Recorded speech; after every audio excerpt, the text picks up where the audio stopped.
Hello students, good morning. आज अपन chemistry का एक नया चैप्टर स्टार्ट करेंगे जो है आपका फिजिकल केमिस्ट्री से रिलेटेड इलेक्ट्रोकेमिस्ट्री चैप्टर।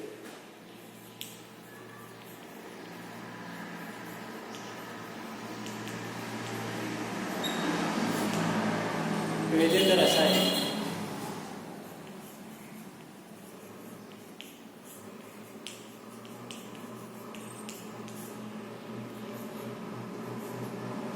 ये जो चैप्टर है ये आपका टोटल 4 मार्क्स का है।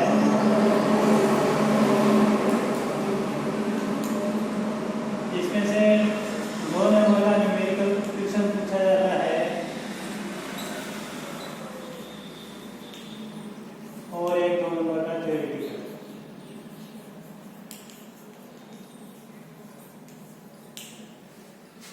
टोटल 2 क्वेश्चन पूछे जाते हैं नॉर्मली।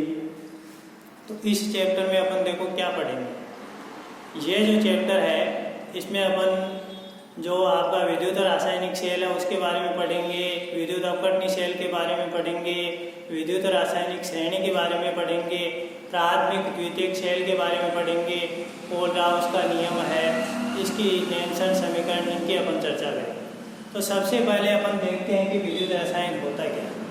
विद्युत रसायन देखो, आपकी जो इलेक्ट्रोकेमिस्ट्री है वो भौतिक रसायन विज्ञान की एक ब्रांच है जिसमें ऊर्जा परिवर्तन का अपन अध्ययन करेंगे।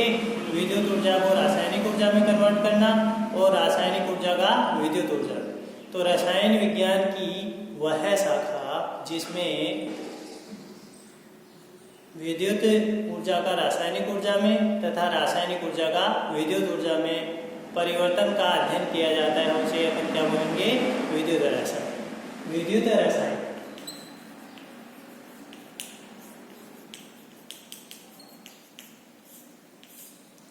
रसायन विज्ञान की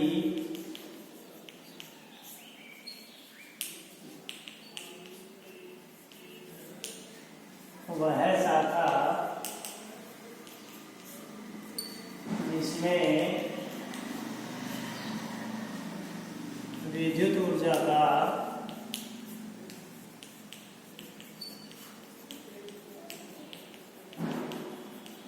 रासायनिक ऊर्जा तथा रासायनिक ऊर्जा का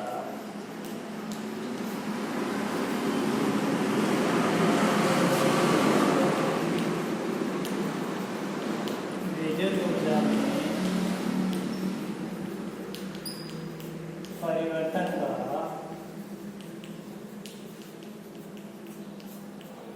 अध्ययन किया जाता है।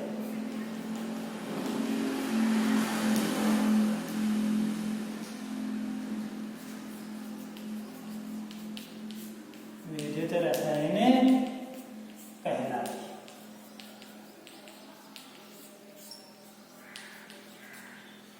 अब देखो, अपन ने यहाँ पर विद्युत रसायन की परिभाषा के बारे में देखा कि रसायन विज्ञान की वह शाखा जिसमें विद्युत ऊर्जा का रासायनिक ऊर्जा में तथा रासायनिक ऊर्जा का विद्युत ऊर्जा में परिवर्तन का अध्ययन किया जाता है। अब अपने पास इसमें एक नई टर्म का आएगी काम में, वो है सेल। तो सेल क्या है? सेल एक ऊर्जा रूपांतरण युक्ति है। सेल की सहायता से अपन किसी एक प्रकार की ऊर्जा को दूसरी प्रकार की ऊर्जा में कन्वर्ट कर सकते हैं। तो ये हुई आपकी विद्युत रसायन की परिभाषा। अब दूसरा अपन देखेंगे, छोटी छोटी डेफिनेशन देखेंगे। एक चालक पदार्थ क्या होता है? चालक पदार्थ, कंडक्टर। तो चालक पदार्थ ऐसे पदार्थ जो अपनी प्रत्येक अवस्था में विद्युत का चालन करते हैं, उन्हें क्या बोलेंगे? चालक पदार्थ। ऐसे पदार्थ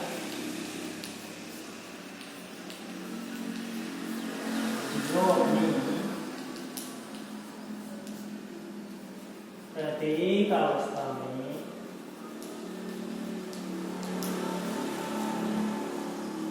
विद्युत का चालन करते हैं।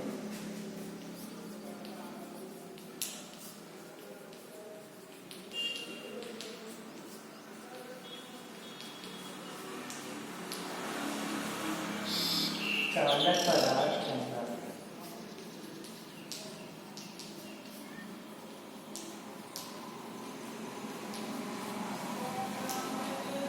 अब देखो चालक पदार्थ की अगर अपन बात करें तो चालक पदार्थ भी अपने पास 3 प्रकार के होते हैं। कितने प्रकार के होते हैं?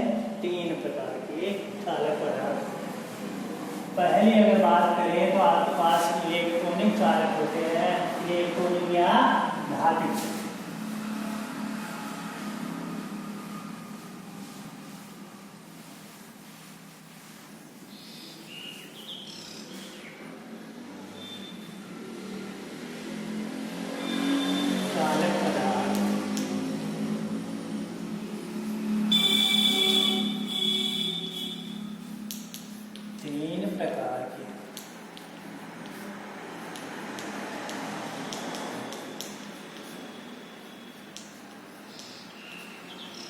नंबर 1 है आपका धात्विक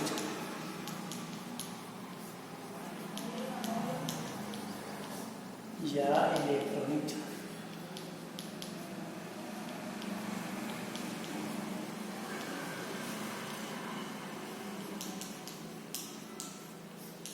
ऐसे पदार्थ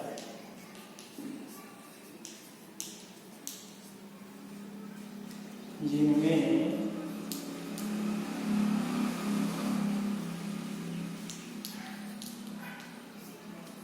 चालकता के लिए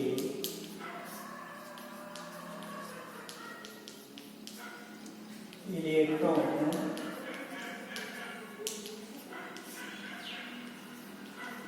उत्तरदायी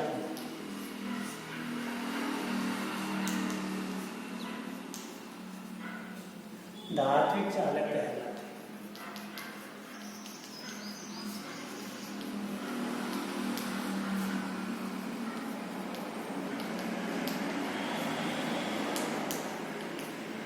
इसका उदाहरण है आपकी धातुएं,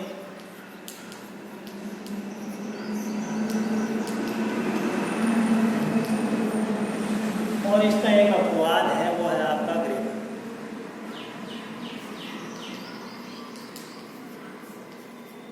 ग्रेफाइट। इस ग्रेफाइट को है वो आपका धात्विक चालक में कंसीडर किया जाता है। आपको पता है कि ग्रेफाइट है वो कार्बन का एक अपर रूप है, अधातु है, लेकिन फिर भी इसको किस में कंसीडर किया जाता है? धात्विक चालक में। ये एक सहज संयोजक ठोस है, सहज संयोजक ठोस। तो इस प्रकार से अपन ने प्रथम प्रकार के चालक पदार्थों की बात की, जो है आपके धात्विक चालक। दूसरे चालक की बात करें तो वो है आयनिक या विद्युत अपकरणीय चालक। आयनिक या विद्युत अपघटनीय चालक।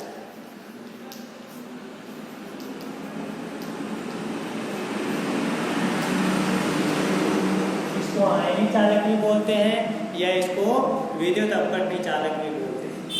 अब इन पदार्थों में चालकता के लिए उत्तरदायी होते हैं वो क्या होते हैं? आयन, धनायन और ऋणायन। तो ऐसे पदार्थ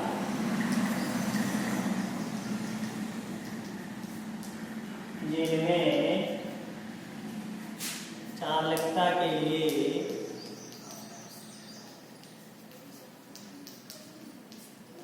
आयन्स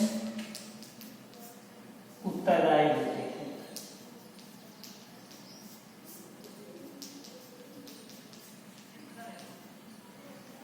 आयनिक चालक कहलाते हैं।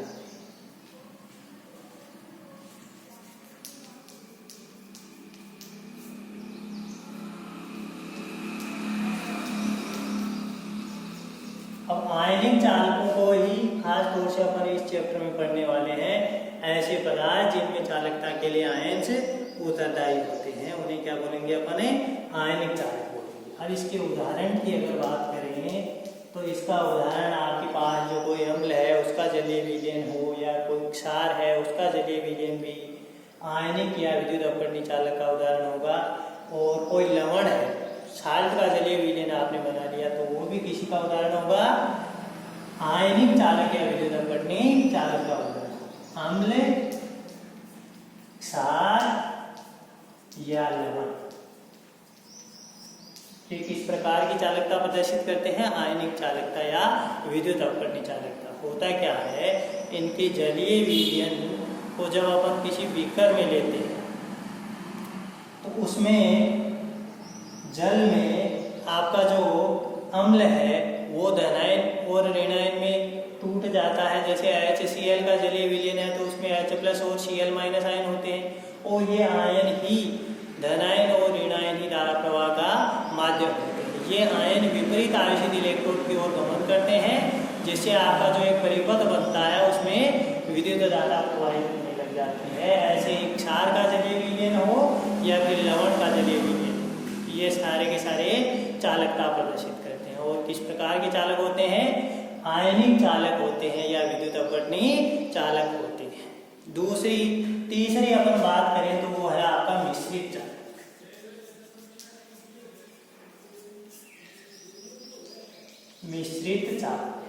मिश्रित चालक में क्या होता है, इनमें चालकता के लिए इलेक्ट्रॉन भी उत्तरदायी होते हैं और आयन भी उत्तरदायी होते हैं। ऐसे पदार्थ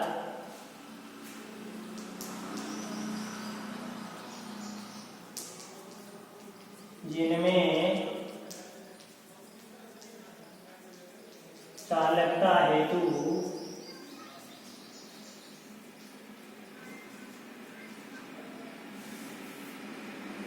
आयन तथा इलेक्ट्रॉन्स दोनों उत्तरदायी,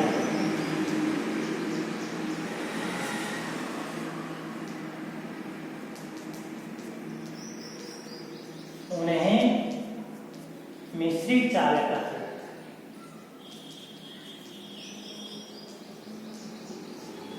उन्हें क्या कहा जाता है, मिश्रित चालक कहा जाता है।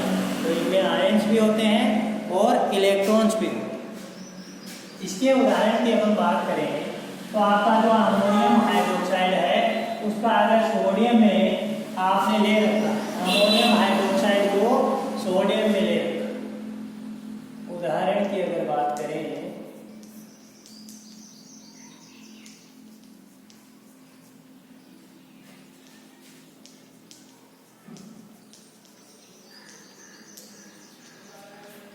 अमोनियम हाइड्रोक्साइड का सोडियम में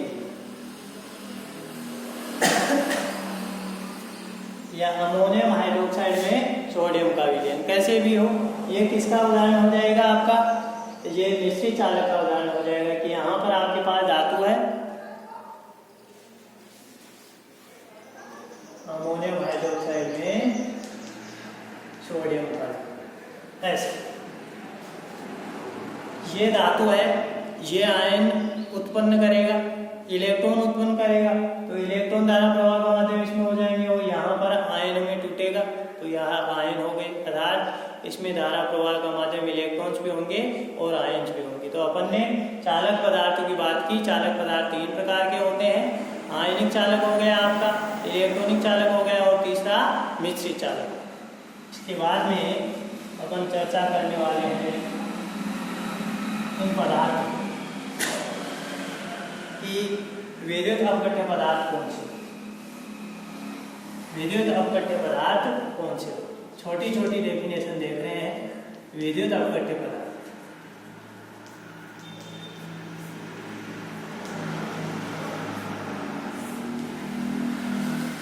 इलेक्ट्रोलाइट क्या होता है, तो विद्युत अपकट्य पदार्थ ऐसे पदार्थ होते हैं जो अपनी गलित और विलयन अवस्था दोनों अवस्थाओं में विद्युत का चालन करते हैं। उन्हें क्या बोलेंगे अपन, विद्युत अपकट्य पदार्थ या इलेक्ट्रोलाइट बोलते हैं। जैसे NaCl है, तो NaCl को आपने बहुत ज़्यादा टेम्परेचर देखा है, अगर मेल्ट कर दिया तो ये गलित अवस्था में भी विद्युत का चालन करेगा। या फिर NaCl को आपने एक बीकर में पानी लेकर उसमें डिजोल्व कर लिया, घोल लिया, तो उसमें भी Na+ और Cl- आयन में ये टूट जाएगा और विद्युत का क्या करेगा, चालन करेगा। तो इस प्रकार के पदार्थ क्या कहलाते हैं, विद्युत अपकट्य पदार्थ। तो इसकी डेफिनेशन लिखेंगे, ऐसे पदार्थ जो गलित व विलयन, ऐसे पदार्थ जो गलित व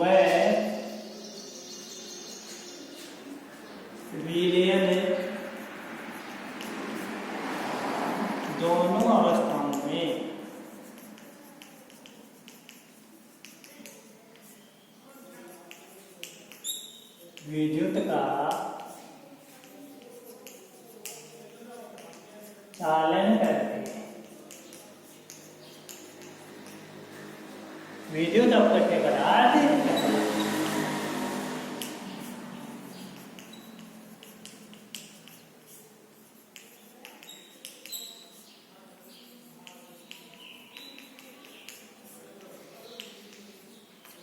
अब इस विद्युत अपकट्य पदार्थ के अपने पास जितने भी अम्ल, क्षार या फिर लवण है वो सारे के सारे किसकी तरह बिहेव करते हैं?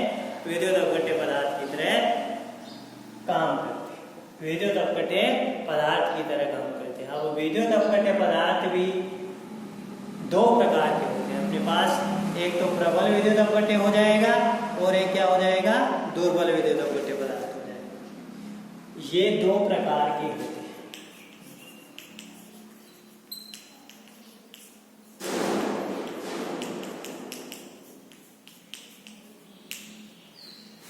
एक तो आपका प्रबल विद्युत अपकट्य, छोटी कक्षाओं में पढ़ रखा है आपने ये सब। प्रबल विद्युत अपकट्य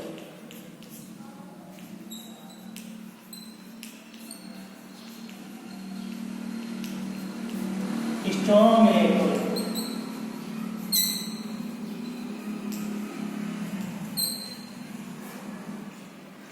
प्रबल विद्युत अपकट्य। अब प्रबल विद्युत अपकट्य उन्हें बोला जाएगा जिन पदार्थों का विलीन अवस्था में पूर्णतः आयनन या वियोजन हो जाता है, उसे क्या बोलेंगे? प्रबल विद्युत अपकट्य। प्रबल विद्युत अपकट्य को आपने अगर पानी में डिजोल्व किया है, पानी में लिया है, तो यह पूर्णतः आयनित या वियोजित हो जाता है। ऐसा कंसिडर किया जाता है कि यह 100% इसका आयनन है। तो प्रबल विद्युत अपकट्य की श्रेणी में कौन से पदार्थ आते हैं? सारे के सारे आपके स्ट्रॉन्ग एसिड हैं, प्रबल अम्ल हैं, वो प्रबल विद्युत अपकट्य का उदाहरण होंगे। सारे के सारे स्ट्रॉन्ग बेस, प्रबल क्षार हैं, वो प्रबल विद्युत अपकट्य का उदाहरण होगा। और प्रबल अम्ल या प्रबल क्षार दोनों के संयोग, प्रबल अम्ल व प्रबल क्षार दोनों के संयोग से आपके पास कोई लवण बन रहा है उदासीनीकरण अभिक्रिया के द्वारा, तो वो भी प्रबल विद्युत अपकट्य का उदाहरण होगा। या फिर प्रबल अम्ल प्लस दुर्बल क्षार, इसके संयोजन से भी आपके पास जो लवण बनेगा वो भी क्या होगा? प्रबल विद्युत अपकट्य का उदाहरण होगा। या फिर दुर्बल अम्ल प्लस प्रबल क्षार या प्रबल अम्ल प्लस दुर्बल क्षार, यानी कहीं पर भी आपके पास प्रबल अम्ल या प्रबल क्षार, अम्ल या क्षार में या फिर लवण में प्रबल अम्ल या प्रबल क्षार प्रयुक्त हो जाता है, तो उस स्थिति में वो विद्युत अपकट्य आपका किसकी भांति कार्य करेगा? प्रबल विद्युत अपकट्य की तरह कार्य करेगा। प्रबल विद्युत अपकट्य में प्रबल अम्ल हो सकता है, प्रबल क्षार हो सकता है, या प्रबल अम्ल या प्रबल क्षार के संयोजन से बना लवण हो सकता है, या प्रबल अम्ल या दुर्बल क्षार के संयोजन से बना लवण हो सकता है, या फिर दुर्बल अम्ल प्रबल अम्ल या दुर्बल क्षार से बना हुआ लवण हो सकता है। ये सारे के सारे संयोजन हैं जिनसे आपके पास प्रबल विद्युत अपकट्य का निर्माण होगा। तो इसकी डेफिनेशन लिखिएगा, ऐसे पदार्थ जो अपनी गलित व विलयन, ऐसे पदार्थ जो अपनी गलित व विलयन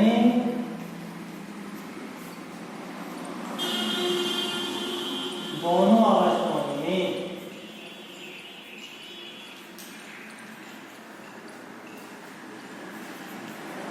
पूर्णतः आयनों में टूट जाते हैं।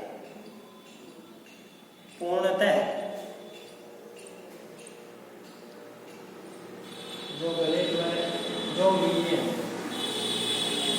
पदार्थ जो अपनी विलयन अवस्था में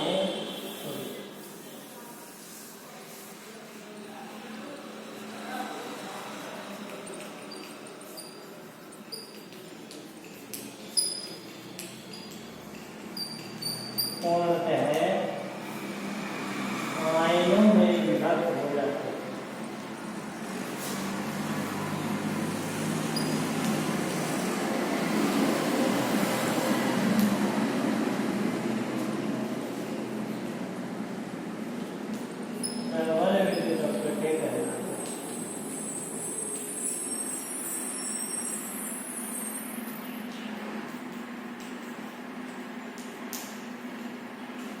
जैसे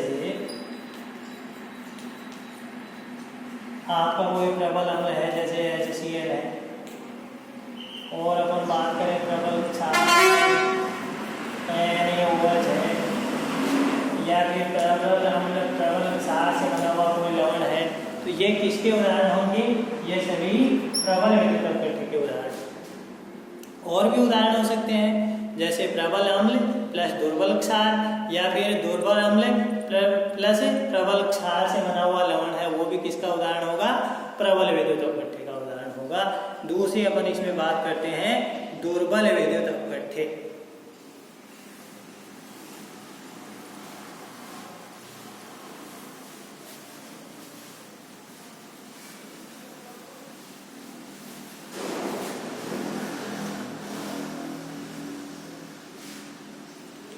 दूसरा है आपका दुर्बल विद्युत अपघट्य।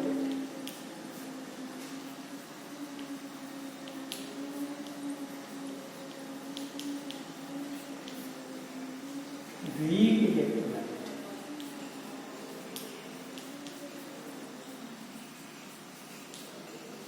दुर्बल विद्युत अपघट्य ये अपने जलीय विलयन में पूर्णतः आयनिक या वियोजित नहीं होंगे। तो ऐसे पदार्थ जो अपने जलीय विलयन में पूर्णतः आयनिक या वियोजित नहीं होते हैं।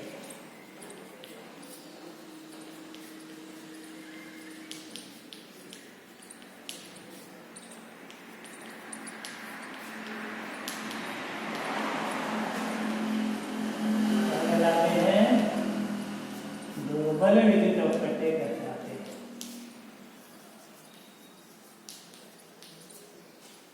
दुर्बल विद्युत अपघट्य कहलाते हैं। अब इस दुर्बल विद्युत अपघट्य की अगर अपन बात करें तो इसमें कि सारे के सारे वीक एसिड जैसे CH3COOH एसिटिक एसिड हो गया, और CH3CO NH4 आपका अमोनियम एसीटेट है, वो भी इसका उदाहरण हो गया। NH2OH हाइड्रोक्सीअमीन, ये भी उसका उदाहरण हो गया। और अगर बात करें तो NH4Cl, ये सारे के सारे आपके क्या होते हैं? दुर्बल विद्युत अपघट्य होते हैं। ये जलीय विलयन में पूर्णतः आयनिक या वियोजित नहीं। तो दूसरी पदार्थ की अगर अपन बात करें, ये तो आपका विद्युत अपघट्य हो गया। एक विद्युत अनअपघट्य होता है। कौन सा होता है? विद्युत अनअपघट्य। तो उसकी परिभाषा हम देखते हैं।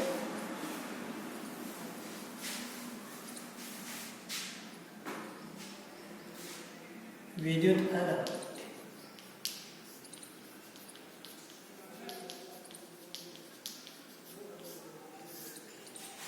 विद्युत अनअपघट्य होता है आपका ऐसे पदार्थ जो गलित या विलयन अवस्था में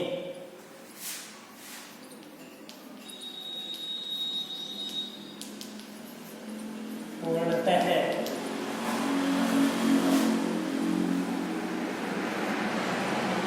विद्युत का चालन नहीं, विलयन या गलित अवस्था में विद्युत का चालन नहीं करते। हमें विद्युत अनअपघट्य बना।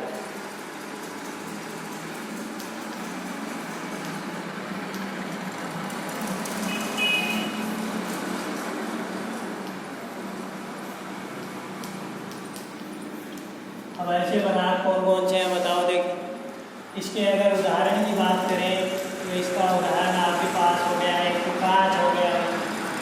कांच को चाहे आप मेल्ट कर लो, चाहे इसका जलीय विलयन बना लो, कुछ नहीं होने दूसरा देखें तो मोम, जो वैक्स होता है उससे भी विद्युत का चालन नहीं होता है। और तीसरे पदार्थ की अगर अपन बात करें तो प्लास्टिक, प्लास्टिक से भी विद्युत का चालन नहीं होता है। अर्थात ये क्या है आपका विद्युत अनअपघट्य। और देखें तो रबर, ये सारे के सारे किसके उदाहरण हो गए? विद्युत अनअपघट्य पदार्थ के उदाहरण। अब अपन बात करते हैं विद्युत अपघटन। विद्युत अपघटन क्या है?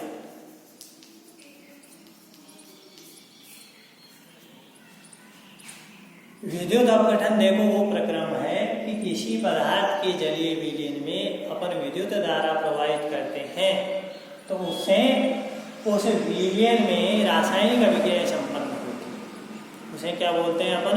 विद्युत अपघटन बोलते हैं, इलेक्ट्रोलाइसिस बोलते हैं। क्या बोलते हैं? इलेक्ट्रोलाइसिस बोलते हैं। जब किसी भी पदार्थ के जलीय विलीन में विद्युत धारा प्रवाहित करते हैं तो रासायनिक अभिक्रिया संपन्न होती है। इसे क्या बोलेंगे अपन? विद्युत अपघटन। जब किसी विद्युत अपघट्य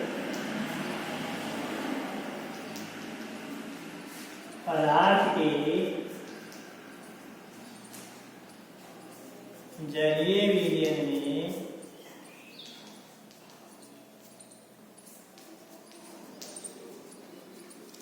विद्युत धारा प्रवाहित करते हैं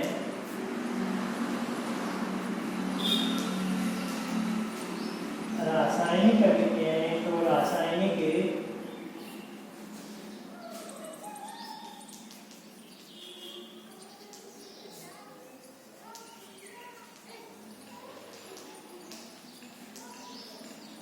संपन्न होती है।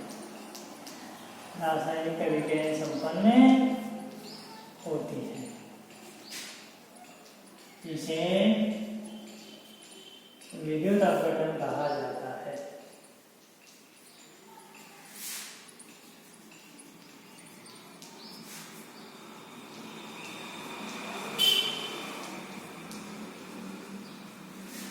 इसको क्या बोलते हैं? विद्युत अपघटन। अब आज अपन ने इस चैप्टर की शुरुआत की है, छोटी छोटी बेसिक बातों की चर्चा की है। पहले तो अपन ने देखा कि विद्युत रसायन होता क्या है, तो रसायन विज्ञान की वह शाखा जिसमें विद्युत ऊर्जा का रासायनिक ऊर्जा और रासायनिक ऊर्जा का विद्युत ऊर्जा में परिवर्तन का अध्ययन किया जाता है, उसे क्या बोलेंगे अपन?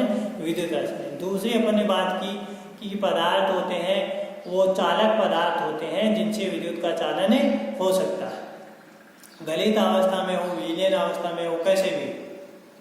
जिन पदार्थों से विद्युत का चालन संभव होता है उसे क्या बोलते हैं? चालक पदार्थ, कंडक्टर बोलते हैं। तो इस चालक पदार्थ की अगर अपन बात की तो करते हैं तो इसमें तीन चालक पदार्थों की अपन ने चर्चा की। एक तो आपका धात्विक चालक या इलेक्ट्रॉनिक चालक हो गया, दूसरा आपका वो आयनिक चालक हो गया, और तीसरा कौन सा हो गया? मिश्रित चालक हो गया। तीनों की अपन ने चर्चा कर ली। धात्विक चालक में धारा प्रवाह का माध्यम कौन होते हैं? इलेक्ट्रॉन्स होते हैं।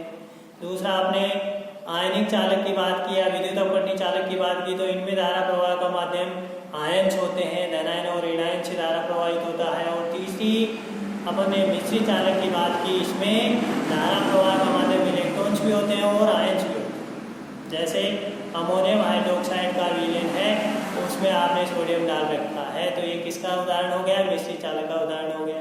इसके बाद में अपन ने पदार्थों की चर्चा की। एक तो आपका विद्युत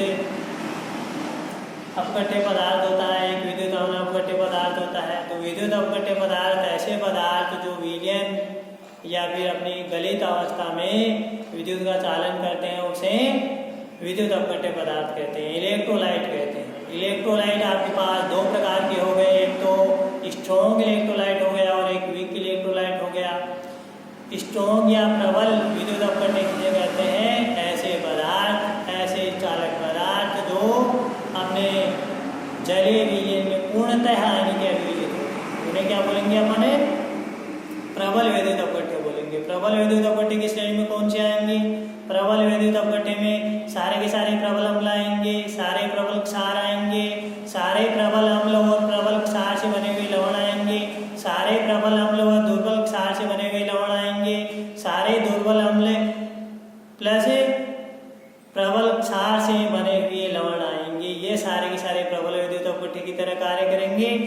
नेक्स्ट ये अपने पास था दुर्बल विद्युत अपघट्य। दुर्बल विद्युत अपघट्य ऐसे पदार्थ जो जलीय विलयन में पूर्णतः आयनिक वियोजित नहीं होते हैं, इनका पूर्णतः आयनन नहीं होता है। तो इसके आपके पास जो उदाहरण है वो कौन से उदाहरण होंगे? सारे के सारे दुर्बल अम्ल इसका उदाहरण होंगे, सारे के सारे दुर्बल क्षार इसका उदाहरण होंगे, वीक इलेक्ट्रोलाइट दुर्बल विद्युत अपघट्य का उदाहरण होंगे, और सारे दुर्बल अम्ल प्लस दुर्बल क्षार से बने हुए लवण है वो सारे के सारे किसकी तरह कार्य करेंगे? दुर्बल विद्युत अपघट्य की तरह कार्य करेंगे। ये अपने पास छोटी छोटी डेफिनेशन थी। अब विद्युत अपघट्य पदार्थ हो गया। विद्युत अनपघट्य पदार्थ कौन सा होगा? ऐसे पदार्थ जिनसे विद्युत का चालन संभव नहीं होता है, उन्हें विद्युत अनपघट्य पदार्थ कहते हैं, नॉन इलेक्ट्रोलाइट कहते हैं। इसके उदाहरण आपके पास कौन से हो गए? जैसे मोम हो गया, प्लास्टिक हो गया, रबर हो गया, ये सारे के कांच हो गया, ये किसके उदाहरण हो गए? विद्युत अनपघट्य पदार्थ हो रहा है। अब अपन विद्युत अपघट्य पढ़ रहे हैं, विद्युत अनपघट्य पढ़ रहे हैं, तो एक टर्म अपने पास जो इस चैप्टर में काफ़ी डीप तक जाने वाली है वो है विद्युत अपघटन, इलेक्ट्रोलाइसिस। विद्युत अपघटन क्या होता है? वो किसी विद्युत अपघट्य के विलयन में विद्युत धारा अपन प्रोवाइड करते हैं तो इसे रासायनिक अभिक्रियाएं संपन्न होती है। इस प्रक्रम को क्या बोलते हैं? अपने विद्युत अपघटन बोलते हैं, इलेक्ट्रोलाइसिस बोलते हैं। ये अपने चैप्टर में यहाँ से डेफिनेशन शुरू होती है। बाकी ये आपका प्रारंभिक नॉलेज है, कभी कभी पूछ भी लेता है कि प्रबल विद्युत अपघट्य और दुर्बल विद्युत अपघट्य क्या होते हैं। तो निश्चित रूप से आपके समझ में आएगा। नेक्स्ट क्लास में अपन फिर से शुरू करेंगे। Thank you.